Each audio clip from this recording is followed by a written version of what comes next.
Hello and welcome to the VCX conference panel on creating active learning environments post-COVID-19.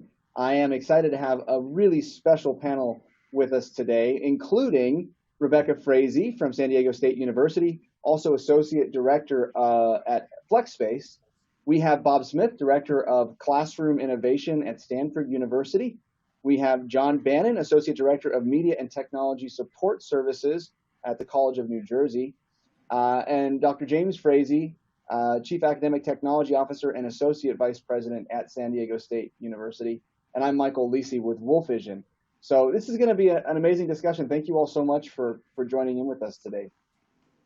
It's a pleasure. For having us be here. Yeah, so I'd like to start off, we're going to go on somewhat of a roundtable where I'm going to ask the question of one of you, I'll direct it to you, and then give everyone a chance to respond, and then we'll just keep going. But it's obviously going to be a very casual conversation today. I'd like to begin because obviously post-COVID-19 threw quite a monkey wrench into our active learning spatial design, because whereas before we couldn't wait to get as many students in a room as possible, now we're concerned about having too many students in the room and we're trying to get them all virtual.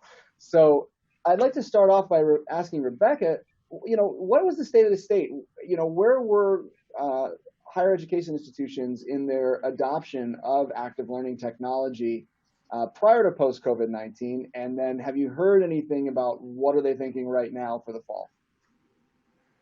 Well, I know that, a lot of active learning spaces, thinking about physical learning spaces, it's been top of mind to either convert or build new active learning spaces or think about how to create active learning learning activities in the spaces that we have. So I think that that's been well understood and adopted, moving in that direction pre-COVID. Post-COVID now, I think that obviously there's a lot of uncertainty and flexibility is the key. So we're now looking at, if we're coming back to campus, how are we now re-outfitting and reimagining those spaces in terms of active learning, and then also really putting an emphasis on professional development with faculty who are now maybe forced to reimagine their learning and their course designs in a partially online environment, perhaps some on-campus experiences, and really start to look at how do we build in learning activities, whether it's synchronous, asynchronous, virtual, on campus, so that we can support student collaboration and more of those active, engaged learning experiences. That's great. Bob and Jonathan, can you both kind of weigh in on this? What were you seeing at your universities?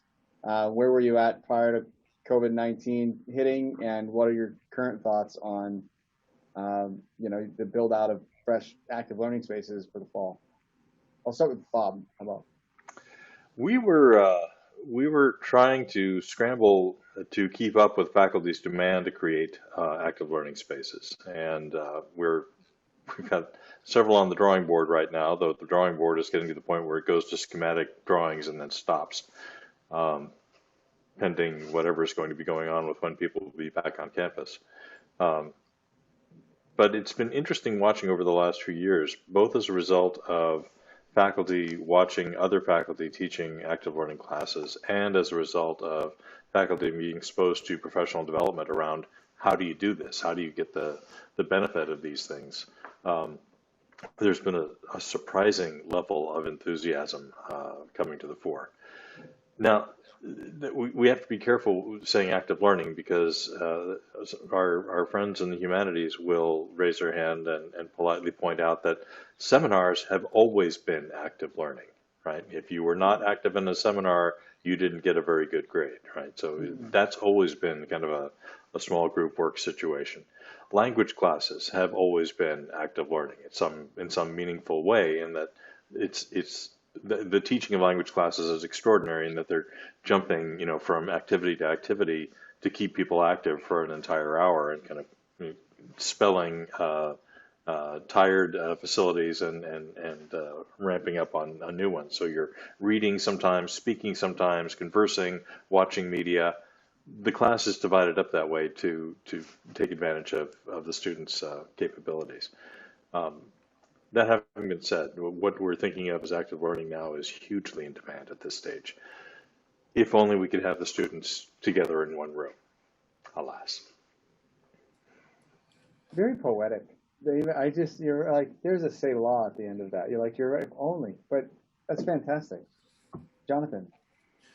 Yeah, so I mean, similar to Bob. As I look over my whiteboard in my office, the list of spaces that were slated or in design or in conversation was huge. As we began to build some a few years ago, started to see the demand grow from a lot of different reasons. For our students, the response from the student to the faculty was that their learning experience was better.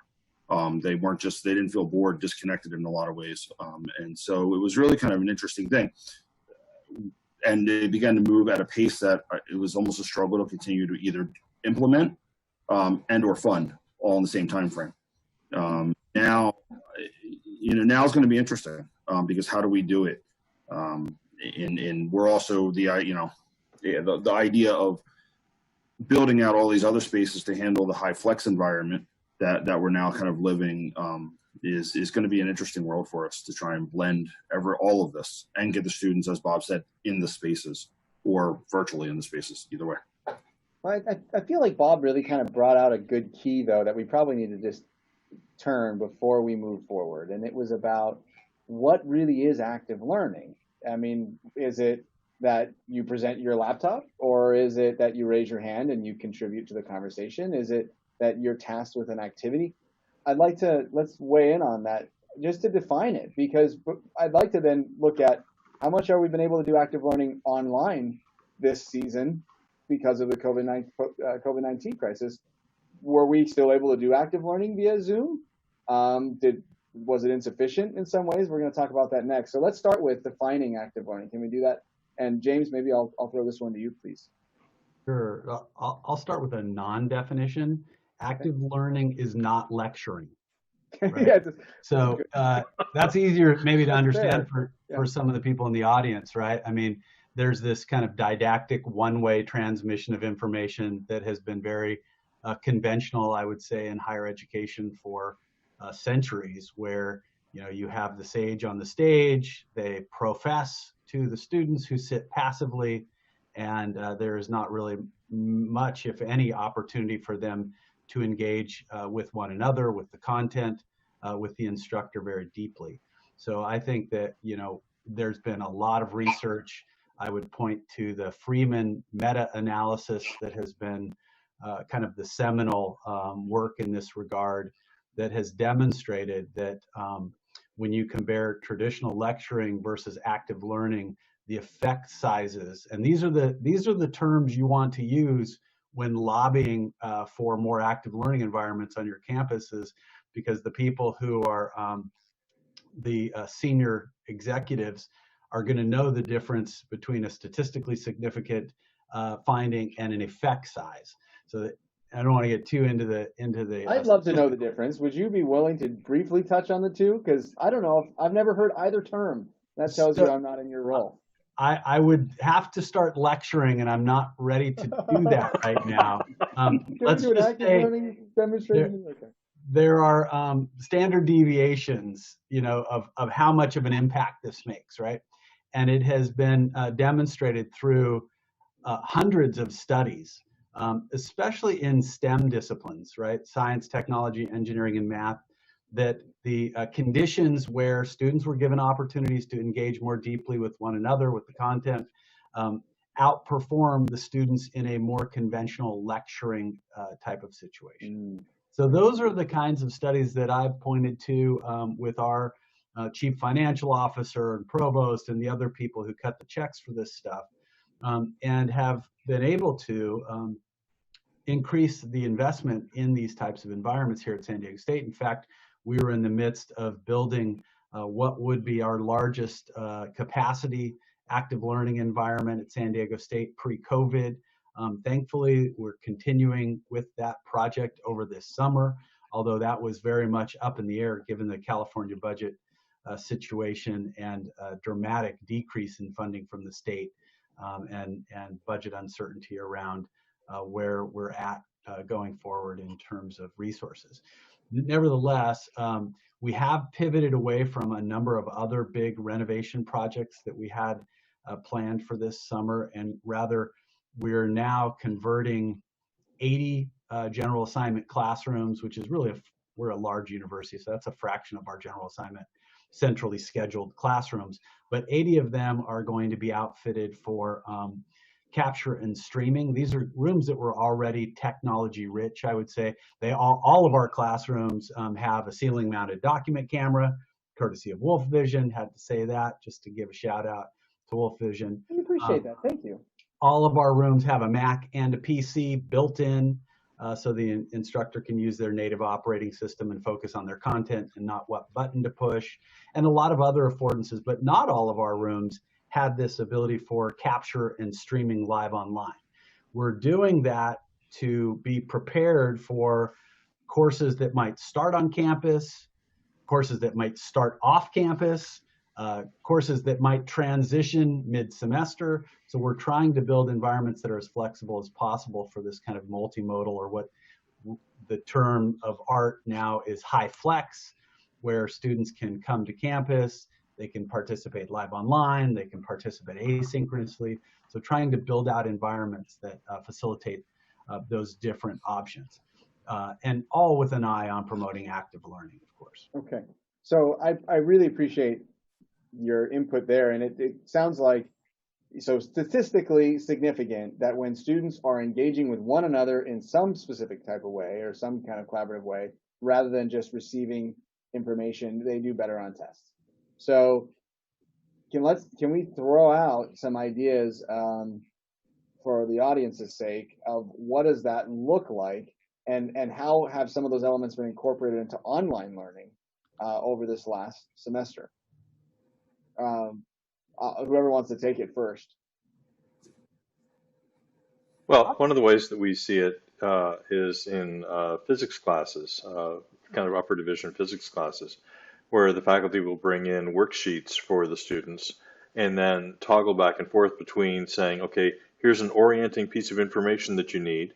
Here is a question that I want you to address, and the information that you need to really address this question is on the worksheet. Get together with the person next to you and the person next to you on the other side and discuss this and work out what the solution to this problem is. And then we'll come back and review that, you know, as a whole class. And I'll jump in. So I'm teaching online this summer, and I have been for years, and I use breakout rooms to do exactly what Bob was just describing. So instead of it being physically in the classroom, we'll be all together as a whole group, and then I will I'll move the students into small breakout rooms with maybe only 3 or 4 students per small group. They will each open a Google Doc and start, you know, pulling together their group notes during their discussion. And then when we come, I give them plenty of time, so at least 15 minutes to, you know, get oriented to that breakout space, have a rich discussion, and then we all come back as a group. And then we can screen share every group's Google Doc and their notes as a way that we're literally all on the same page, so that we can have that larger conversation. Well, I mean, let's come at it from another angle. What can't we do then? I mean, the idea that, okay, I throw the students into a breakout room, let's say in Zoom, or they join a specific meeting ID, and they share documents. Maybe they co-edit the document, so they use a cloud file management, Google or Microsoft. They can jointly read information together. They can jointly consume the content, so they can all click on a video and watch it. I mean, they can then, I guess, be gathered back into a larger meeting. Either they close the breakout room, or they get done and they call into the joint class session and then they present. I mean, that sounds a lot like active learning to me. What are we lacking? You know, the one thing I would say, Michael, is the faculty need lots of examples of how this can be done in these new environments. And we're seeing, as a result of COVID, a massive investment in faculty development here at San Diego State. Unprecedented. I mean, over $1 million, certainly this summer alone, through a series of institutes where faculty are getting a stipend to participate. Just the stipend alone is roughly $1 million being invested in the university, not to mention the costs for actually facilitating the institutes, which also is significant. And that is allowing us to, it's creating space for conversations about active learning. Yeah, we have to teach them how to use the learning management system and web conference tools, but really it's all about pedagogy. And so, you know, these are faculty who may not have had an appetite for these conversations previously, but as a result of some of these changes in modality, it is allowing us to provide them examples of possibilities they may not have considered previously. So, you know, and I should mention, you know, that there is a place for the conventional lecture, absolutely, and that cannot be minimized.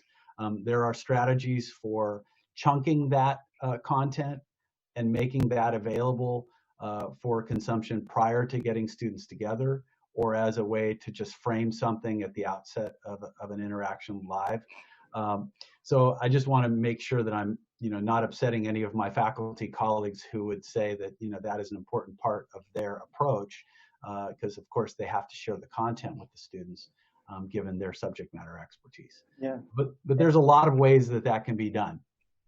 And you brought out something on a call the other day, think, pair, share. Can you share the ideology behind that, those three words, and what that could mean to both physical and virtual environments? Sure. Well, think, pair, share is a learning activity with the goal of encouraging active engagement. And it can be done and has been done successfully in physical environments for a very long time. And it can be done in physically distanced classrooms as well. You know, you could set up small groups of, let's say, 3 to 5 students. You pose a question. You have them, you know, at a distance, of course, in today's new reality. So it can be done physically, where they think about a question that you have asked, and after reflecting on it, they pair up with each other, and they share that, and they share that with a larger group of students. It can be done in a live online synchronous session by using a breakout room like we're in right now, to stimulate that discussion among the students about that content after they've had a moment to reflect on it. And it can be also done online asynchronously using a discussion forum. So the prompt is put out, students have some time to reflect on it, and then they, you know, either in video, they can record themselves, or in text with writing, they can share that with either another student or with the larger discussion forum. So that's an example of one strategy that can be done across different modalities. So that it actually is a good segue into the next part of the conversation about, okay, what are some ways that the online experience for active learning has enriched the learning? I mean, there's some things we can do when we're engaging with one another in a digital world that we can't actually do in the physical world. I'll just throw the first one out: polling. I mean, and especially, I mean, James, you're building some really large classrooms. You know, I don't know a lot of students that say, I love being the one that raises my hand and says, I don't understand, can you go back and explain that for me? But private chat is great. You say, teach, I need 5 more minutes, please. I'm just not getting it. Or where can I find more information about this? Or the teacher can poll, hey, you need me to slow down? Yeah, please give us another example. You know, some of those, but are there any other functions of the online experience that have enriched active learning? And Rebecca, you said you're teaching, you know, course online this way. Anything else you can contribute? I'll just say I can bring in guest speaker experts from around the world.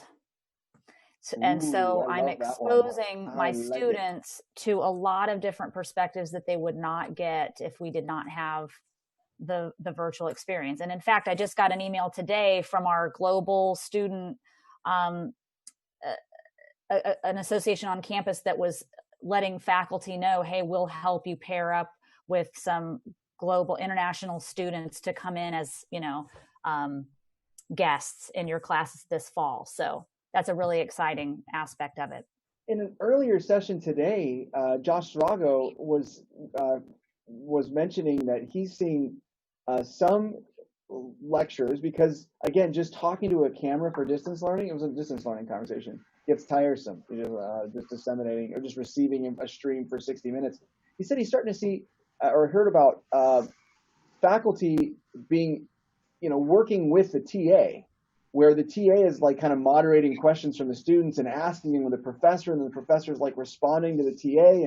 And what came out was like, wow, what a great format for information sharing, where it's more of like a one-on-one interview, where the TA is asking the professor questions about stuff and the professor's responding and the students are just listening in, just kind of like we're doing right now. And it's, instead of just listening to words coming at you, you're kind of watching the dialogue of multiple participants. Mm-hmm. I love that. Mm-hmm. Anything else you've seen, team? Digital enhancements through web conference? Well, I think what you just mentioned is a really good example of just providing agency to the students, that there is a role for them to play in the class, that they do have the ability to some degree direct where things are going to go, how the faculty is going to respond, what sorts of things are going to go into detail on. And yes, that's one of the really nice things about working in an online circumstance, in that you can type that in as a chat question.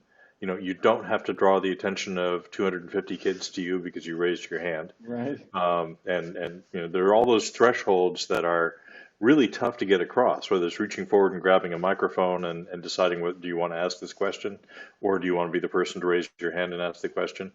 Whereas in an online mode, you've got different ways of kind of slipping things under the door if you're not really wanting to stand out and lead the crowd there.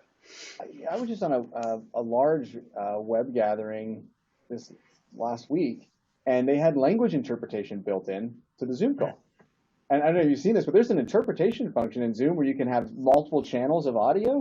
So nice. One person can be listening to the conversation in one language and then speaking into their own microphone and translating it, and everyone else who's tapping in from another language. I mean, that's pretty compelling. You could have one student, or a couple of student moderators, and now you could be doing active learning with mixed cultural classes, mixed languages, mixed countries. I mean, you can really start to blend and have collaboration with sort of built-in translation now in a virtual world. Couldn't do that when you have rooms of hundreds of students, unless literally the translator was sitting right next to another student, and kind of whispering into their ear, something like that. We do have to keep in mind that there are still time zones. True. Yeah. True. Something I've seen that is interesting, there's been a variety of things I've learned from our student assistants. So we have, we would be dead, in fact, without the army of student assistants that work with us at ITS at San Diego State, both federal work study students as well as student assistants, graduate, undergraduate. And it's always interesting to see them. We have break rooms and we have places where they will congregate and study and interact with one another, with staff and with our faculty fellows and with the leadership team. And I have seen on numerous occasions two things that have surprised me. One, that speak to the affordances of these new modalities and approaches, is students watching recordings of lectures and of class sessions at 2 times speed. Oh, I love that. This is how they do it. I love that. So they can use their time more efficiently by speeding up or slowing down what they're watching. And it's interesting for me because we have, through the systems we employ here at San Diego State, the ability to go back and tell an instructor what students are rewinding. So not only do the students have the advantage of being able to speed up, slow down, get it in their preferred language, whether that's Spanish or English or what have you. But it also leaves these digital breadcrumbs for faculty. And if everybody's bumping up against something at 6 minutes and 18 seconds, that's something you might want to pay attention to as the instructor. Maybe they need another example or more practice, or maybe you want to have the student explain that concept, because obviously you might not have done a very good job. Otherwise, everybody wouldn't be rewinding that chunk of material. So there's some really interesting analytics that can help from an instructional design standpoint to inform the next iteration of that class. So a couple things there. It actually really just, it opens my eyes a little bit. We did a really neat project in the Feinstein School of Medicine at Northwestern University. Really, really neat active learning environment, displays everywhere and such. But one of the biggest challenges with that space, and one of the reasons why they were willing to invest the money they did, is they really need to know where the students were at each stage of that collaboration experience. So as they were going through that lesson, they couldn't afford to not somehow find a way to capture what that group was thinking. Were they sniffing them down the right track, or were they off? Because some of these things, I mean, in this case, being, leading university for medicine, if they miss a concept, somebody could die down the road. So they really want to make sure everybody gets it. But that was a challenge. But like you said, virtually, you can capture everything. I mean, I could say, okay, I want you all to go into breakout rooms, and we're going to record every one of them, and we're going to archive that. Maybe we're recording it, within like we just had a conversation about lecture capture with Panopto. They have the ability to index keywords, so they caption it, and then anytime a keyword is spoken or certain words, you can actually search and find every time that was referenced in a lecture. Well, it works the same way in a breakout room. I could say, okay, here's the question. I want to know who figures out the answer is, nuclear fusion, and I can then search and find, of all hundreds of students, which ones in which groups did they say the words nuclear fusion? Like, I figured it out. Something like this, but the ability to sort of capture and track what each group is doing, either record it, because that person who's moderating, or the team of people moderating a really large active learning classroom, they can't really listen in to what that table's doing and that table's doing and that table. But in the digital world, we could record it and actually get a chance to really see, did each table get it, and then have side conversations, compelling, very compelling. Okay, so I got to ask the inverse then. What do we only get in a physical environment? Why do we have to go back to physical environments? We have to build those out. Obviously, there is the social, human. We can't live in a sterile box, or we won't thrive in society. We need to have human interaction. But what are the main drivers? Are there certain things we get in the physical environment that you can't get in the virtual environment? A full sensorium. Being in a situation where your peripheral vision is in play, that not everything that's happening in the room is happening right here. Not everything that's happening in the room is happening through my headphones. The seminar table comes back to mind again. Everyone in the room understands when someone's about to say something, because there's a preparatory as they're about to step into the conversation. And that's something that doesn't really come across terribly well in the online meetings that I've been in. But yeah, just having the full sensory experience is a very human thing. In some ways, we've found that by breaking everyone to smaller, kind of private rooms like this, everyone gets to participate more, though, right? Can be. Oh, sorry. Jonathan, what were you going to say?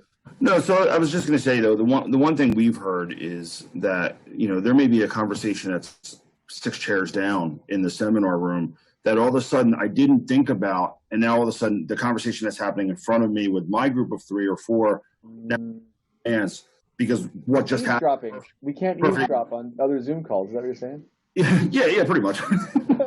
But what just happened between Bob and I, both stepping on each other, you lose that ability to catch in and listen in on that conversation and learn from it. The one advantage I would point out, especially with today's learners, is the face-to-face setting minimizes distractions. They're not thinking about shopping or gaming or Facebook. Well, students today would never Facebook. They'd laugh at me and call me old for even saying that.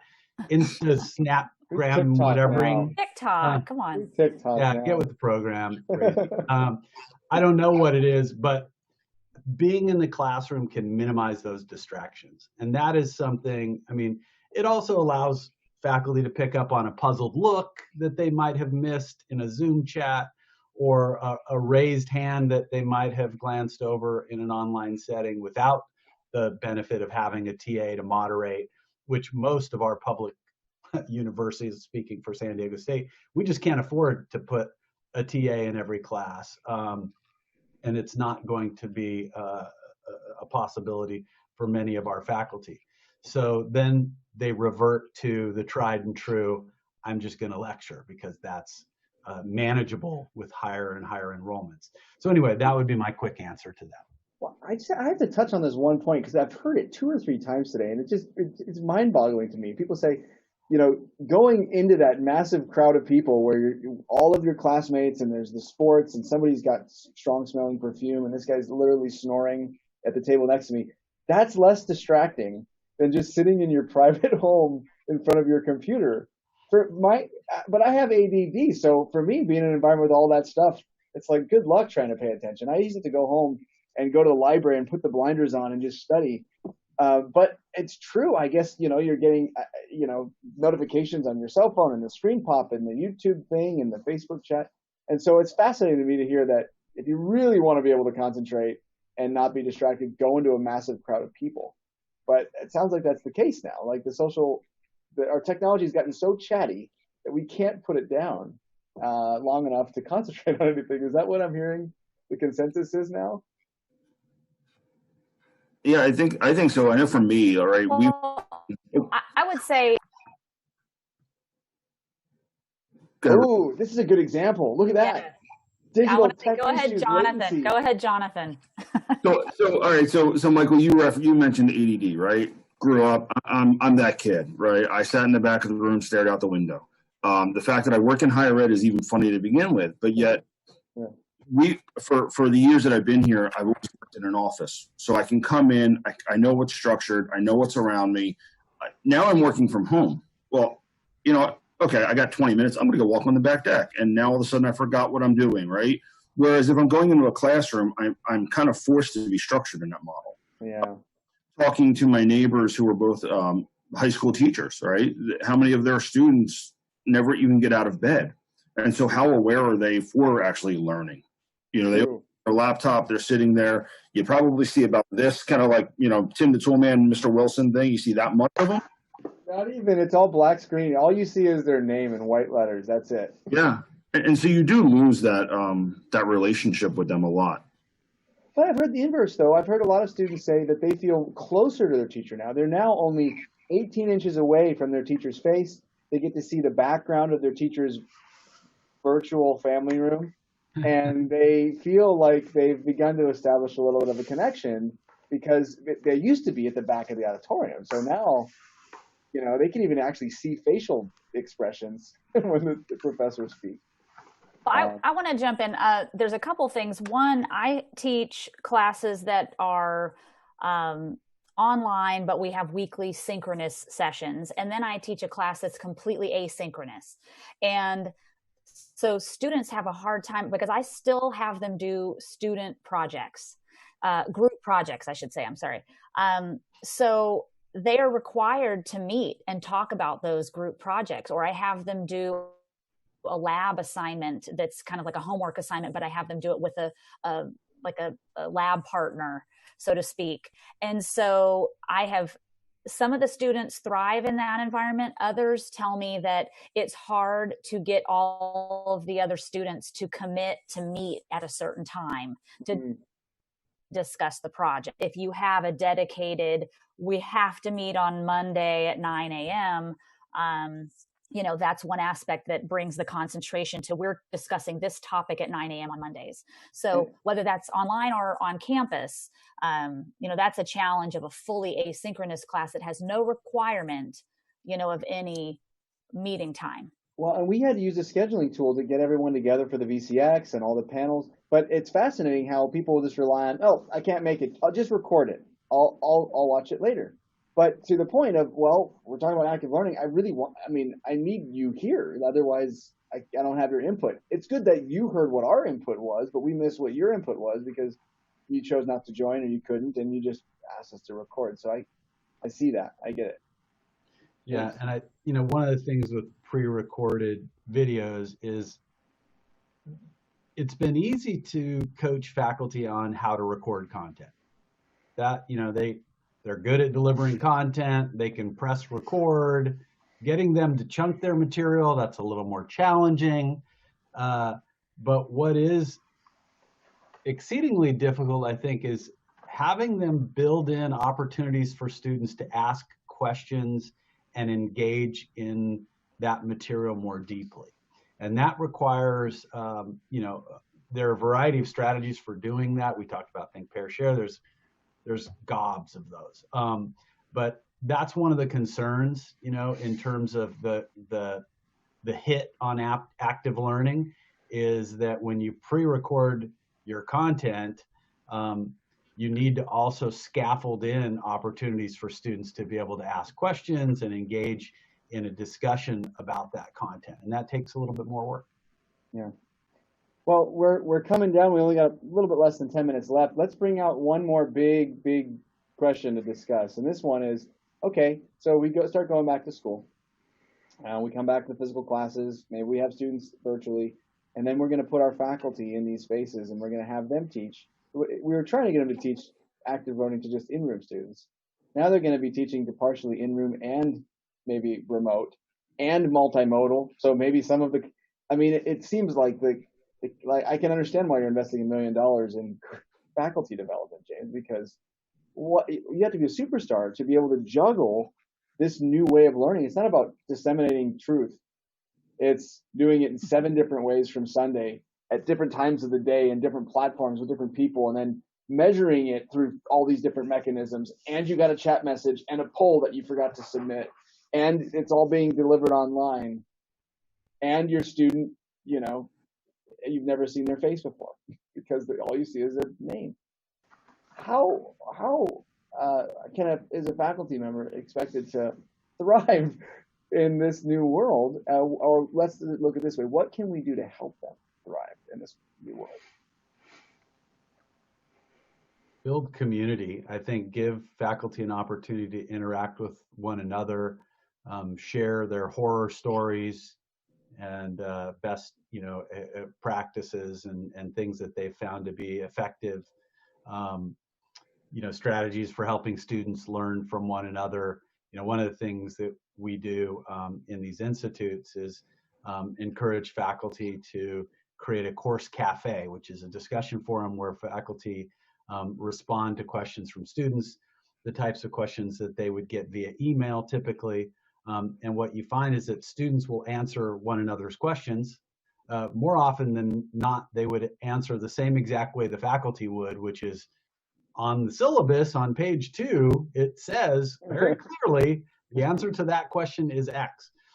So, I think that it's all about getting faculty more help, whether that's from a colleague who would have been down the hall or from somebody who's in more of a supporting capacity on staff, but making sure that they feel like they have a community that they can lean on as they move forward. I'll throw that one around the panel. Jonathan? So I would say listen. If there's anything that I think COVID-19 has maybe actually helped us with is breaking down silos between different departments. Because maybe this department only handled the in-classroom support of day-to-day stuff, but they didn't actually do the instructional design. Well, guess what? Now you're going to have to do both. And maybe we need to reach out to OID and say, hey, how can we help you, right? And maybe that conversation happened before, but maybe happened on a very artificial or superficial level. But listening to the faculty for me is really key, right? Their world has been turned upside down. And so how do we best support them to do whatever they need to do? And so I think for me, it's really kind of listening and collaboration. Yeah, there's got to be needs now. I think there are a lot of faculty that were stressed by technology, period, first. now it's technology to the hilt. I Yeah. would think we have to be sensitive to that and say it's okay to feel overwhelmed, right? And find a way to talk to them and let them kind of communicate. Otherwise, they're going to shut down and just be like, I can't do this. This is too much. Yeah. And my hope is that they would actually ask their students in the class too what they need, more, not even so much us from a technology point, but hey, how is this coming across to you? I'd love to find out, just one quick question, and we were running out of time, but how often do you ask the students what they like and what they don't like? Do you get a chance to survey the students very much? Yearly. Great.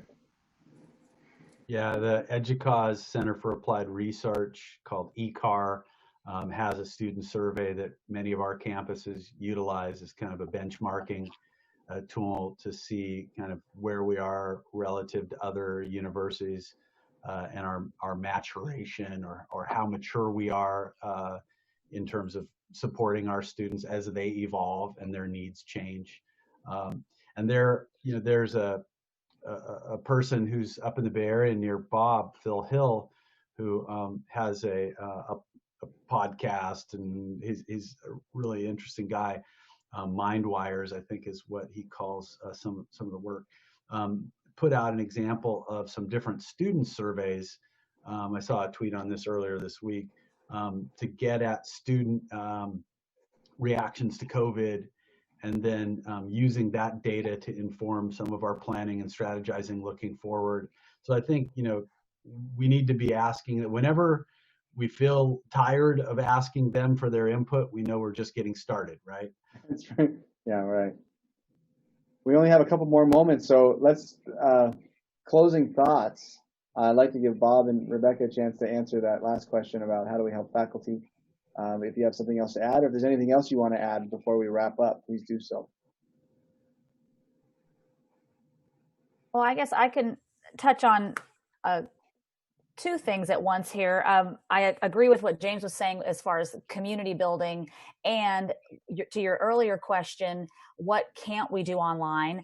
I've been sitting in and listening to some faculty meetings in the visual and performing arts school here at San Diego State, and those are some of the things that you can't do online, and they're trying to figure out how are they going to bridge that. So for instance, set design or a music ensemble where you can't play together in real time without an audio lag online, or hazardous materials, or some sort of art physical materials that you can't distribute to students. They have to come to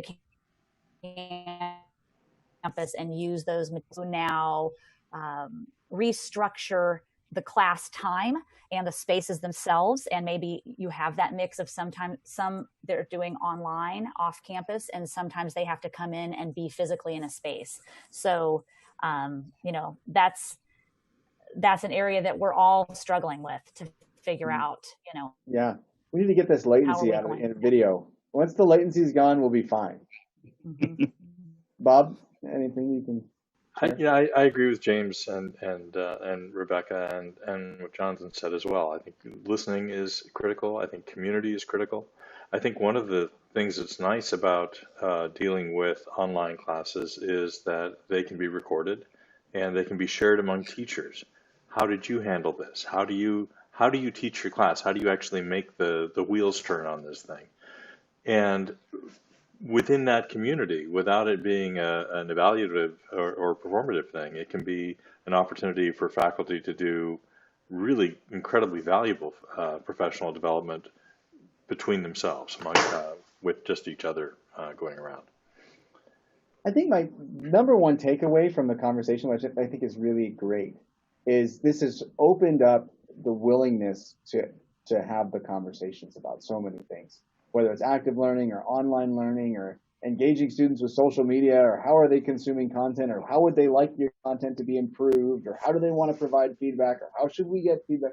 There's so many things that came out, and it seems like everything's kind of broken wide open now. Like everything's up for discussion, and I think that's just fantastic. I think it'll be really interesting to see what happens in the next 12 to 24 months, where everything lands and how we come out from it.